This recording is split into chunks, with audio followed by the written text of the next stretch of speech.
September 1930, Harlem, New York. The Cotton Club is packed from wall to wall. It's a Monday night, early autumn. The air inside the club is thick with smoke, perfume, and money. Over 200 people fill the tables. Wealthy white businessmen from downtown, politicians with forced smiles, actors from the silver screen, Italian and Irish gang figures in tailored suits, sitting comfortably as if they owned the place. On stage, Duke Ellington's band plays without pause. Trumpets cry out, drums roll softly beneath the music. The wooden floor vibrates just enough to be felt under polished shoes. Glasses clink, bootleg whiskey pours freely. Laughter floats above the music, loud and careless. This is the Cotton Club, the most glamorous place in Harlem, and one of the most dangerous. Black people are not allowed to sit at the tables. They serve drinks, they clear plates, they stand along the walls and pretend not to exist. But tonight, there is one exception. Near the back of the room, partially hidden by a thick pillar, sits a black man alone. No entourage, no loud voice, no display of power. Ellsworth Bumpy Johnson. He nurses a glass of bourbon. His posture is relaxed, but his eyes are alert. He watches the room the way a chess player watches a board, calm, patient, measuring everything. He doesn't talk, he doesn't smile, he doesn't need to. Anyone who knows Harlem knows who he is, and anyone who knows who he is knows better than to stare too long. Most people pretend not to notice him. Some steal quick glances, then look away. A few feel uncomfortable without knowing why. And then the mistake happens. Near the stage, a young man suddenly stands up so fast his chair scrapes loudly across the floor. Vincent Mad Dog Coll. Only 22 years old, already infamous across New York. A violent Irish gunman known for killing without hesitation, known for shooting first and thinking never. His face is red with alcohol. Irish whiskey runs through him like gasoline. He's fresh off a successful kidnapping and feels untouchable. But what catches his attention tonight isn't money. It isn't music. It's Bumpy Johnson. Coll has hated him for a long time. One of Coll's men once crossed into Harlem, threatened the wrong people, and ended up with a broken arm before being dumped back into Hell's Kitchen. Another time, Coll tried to kidnap a shop owner on 134th Street. Bumpy blocked the door, said nothing, just stood there. Coll's crew ran. And once, in a bar, Coll swore out loud, "One day, I'll make that colored boy kneel." He believed it. He believed white skin meant rank. He believed Harlem would always bow. Tonight, drunk and angry, he decides to prove it.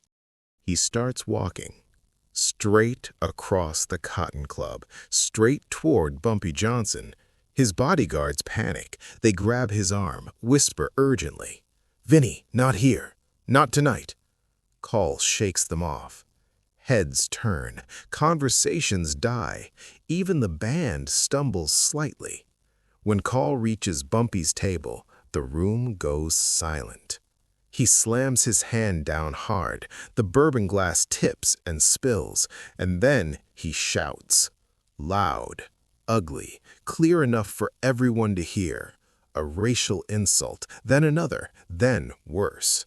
The words cut through the room like broken glass. Some white guests laugh nervously, others stare in shock. Black servers freeze, fists clenched, eyes burning. The music stops completely. 200 people are now witnesses. Bumpy Johnson does not stand. He does not reach for his gun. He does not raise his voice. He simply looks up. His eyes are flat, cold, empty of emotion. Not anger, not fear, judgment. Coll leans closer, drunk on attention. "Say something," he sneers. Bumpy speaks softly. "You have 7 days," he says. "Get your men out of Harlem." The words are calm, controlled. "After that," Bumpy continues, "any white man running business in my territory dies." The room holds its breath. "You disrespected me in public," Bumpy says. "That was your choice. Now you live with the consequences." Coll bursts out laughing. 7 days? He repeats it loudly, mocking. "You hear this? 7 days!" He leans in close and delivers one final insult. Cruel. Final. Bumpy stands, finishes his drink, walks out. No threats, no shouting, just certainty. 6 hours later, the first body is found, and Harlem wakes up. September 1930, the night after the Cotton Club. Bumpy walked home slow. The city felt different. The insult had cut the air. People whispered in doorways and barbershops. Mothers shut their windows a little tighter. Boys on the corners fell silent when his shadow passed. No one asked where he was going. No one asked what he would do. Inside his brownstone, the small room smelled of coffee and old paper. 4 men waited at the table. They were not loud men. They did not need to be. Each of them knew how the streets worked, and they knew Bumpy's mind well enough to listen without interrupting. Bumpy put his coat down and sat. He did not raise his voice. He said the plan in a few cold sentences. "No one sees me for the next week," he said. "I disappear." "What do we do then?" Needle asked. He was lean, fast, the man who handled the risky jobs. "1 a day," Bumpy said. 12 names. 1 will go down every day. 1 message every time. You leave a note they can read. Willie, who handled cars and escapes, nodded. Quiet Parker, who never spoke much, studied a small map of the city like it was a book. Iron Harris rolled his knuckles and watched Bumpy's face. "Not all the same way," Bumpy said. "Different places, different messages. Make it clean and fast. Make it clear who sent it." They divided the list. Names, routes, weak spots. They planned cars with swapped plates, empty rooms to hide the bodies, and a dozen ways to vanish. Bumpy told them what to do.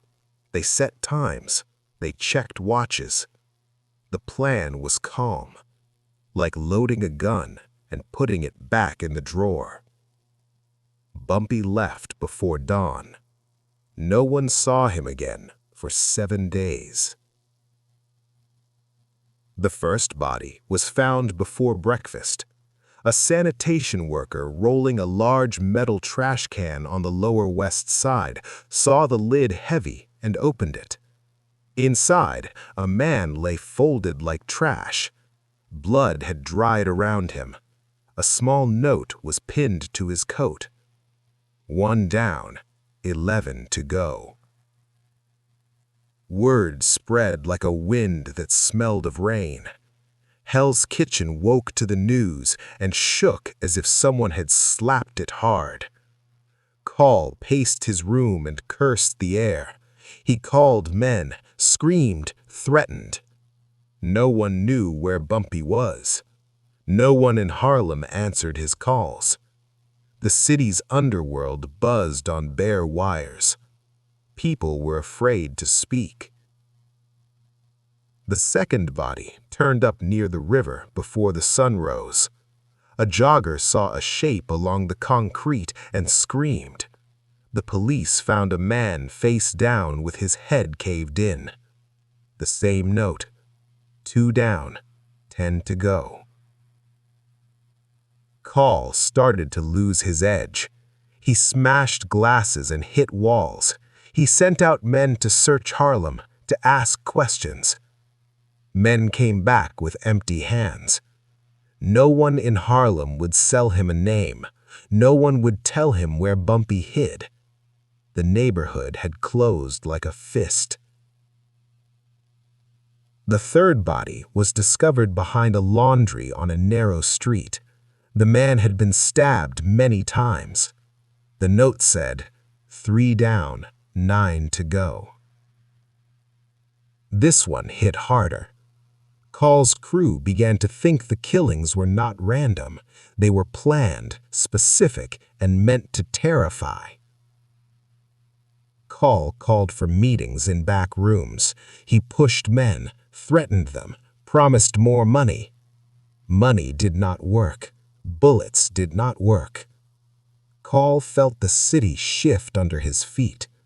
He had expected fear to circle him. Instead, fear circled his men. On the 4th day, a man was killed in a restaurant in Midtown. People at a table did not notice at first.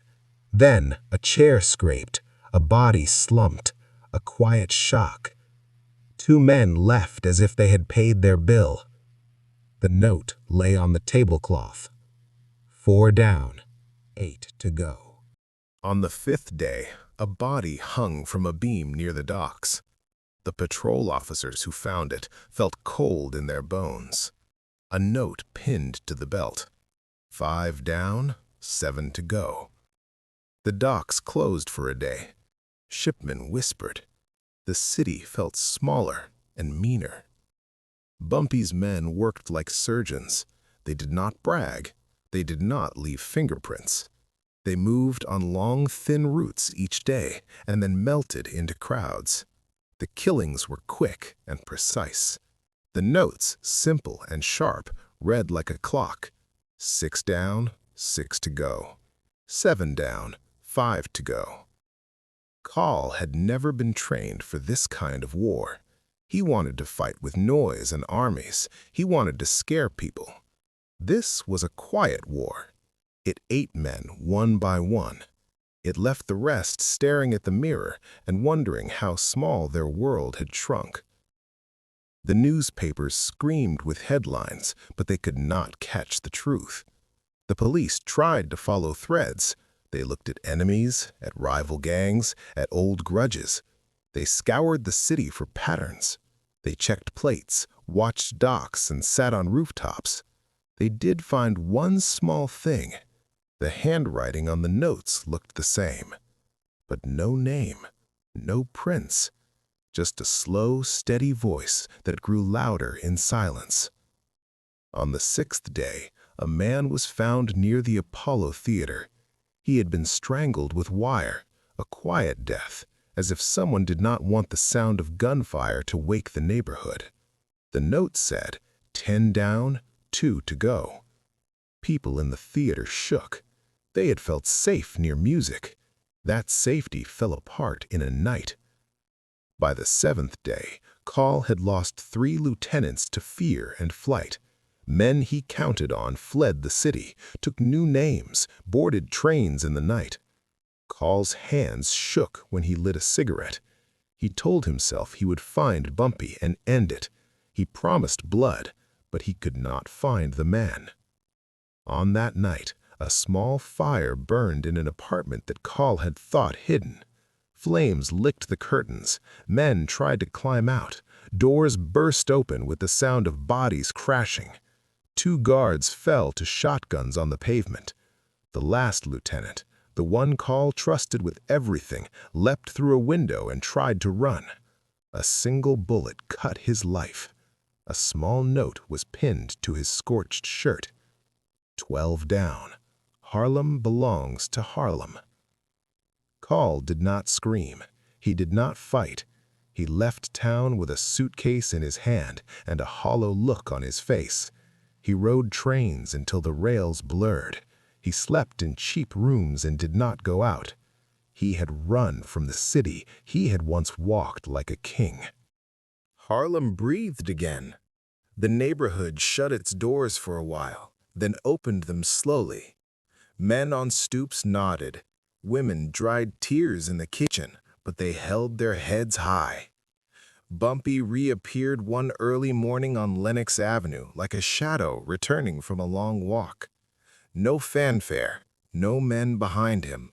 He walked slow, hat down, coat tight. A kid on the corner tipped his cap. An old woman smiled. People knew the story didn't belong to a man. It belonged to a community. The papers printed what they could. The city talked. Men from other neighborhoods whispered, "Don't try Harlem." The message had spread farther than any single gunshot. Power had shifted not with a battle, but with a rule: respect where respect is due. In the weeks that followed, Coll was not hunted. He was forgotten or left alone by everyone who had any sense left. His name grew small in the mouths of men who used to fear him. Harlem breathed a little easier. Bumpy kept walking. He kept his distance from the newsmen who wanted a story. He let the city tell the tale he had made. But Bumpy did not celebrate. He had not done what he did for glory. He had done it to protect people who depended on the work that kept them alive. He had done it to stop a man who thought he could make an entire neighborhood bow. He returned to the brownstone and to the slow life that made him safe. Numbers, rules, small loans, and careful help. He watched the street from his window, and he guarded the quiet. The week had been a war, and the war had ended not in noise, but in a new balance. People would tell the story for years. They would say how one man turned an insult into a lesson, and how a whole neighborhood moved like a single body to defend what belonged to them. Bumpy did not like to be a legend, but he had become one. The lesson was simple. You do not humiliate people who have nothing left to lose. If you do, they will teach you what the price looks like. And if you asked the men who had been there, they would say the same thing. Bumpy never shouted. He never waved a gun. He used patience, planning, and people who would not be bought. The week did not make him a king. It made him the guardian of something harder to break than fear: pride. September 1930. 1 week after Mad Dog Coll fled New York. The city did not explode into celebration. There were no speeches, no parades, no public victory. Harlem returned to its rhythm quietly, like a man fixing his collar after a fight and walking back into the room as if nothing happened. That silence was the real victory. Bumpy Johnson understood something most men never learn. Fear makes noise. Power does not. In the days after the last body was found, police patrols increased in Harlem. Squad cars rolled slowly down Lenox and 7th Avenue. Officers stood on corners longer than usual, watching faces, waiting for someone to slip. But nothing happened. No riots, no revenge killings, no panic. Just order. Barbers opened on time. Numbers runners walked their routes calmly.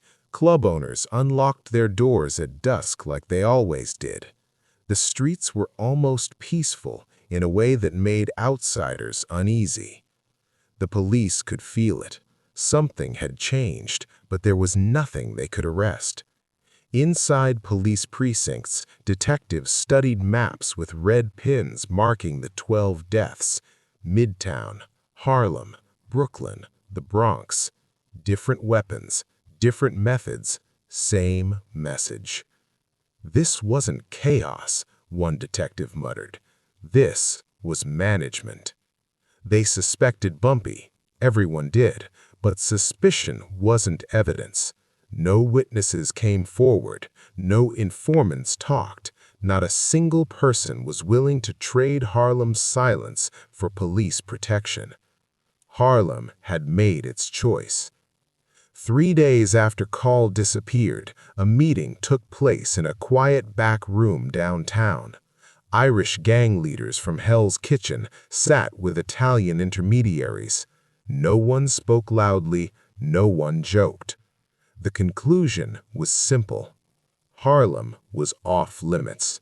Not because anyone feared Bumpy alone, but because they feared what Harlem did when it moved together. Coll's mistake wasn't violence. Violence was expected. His mistake was disrespect. He insulted a man who represented an entire community's pride.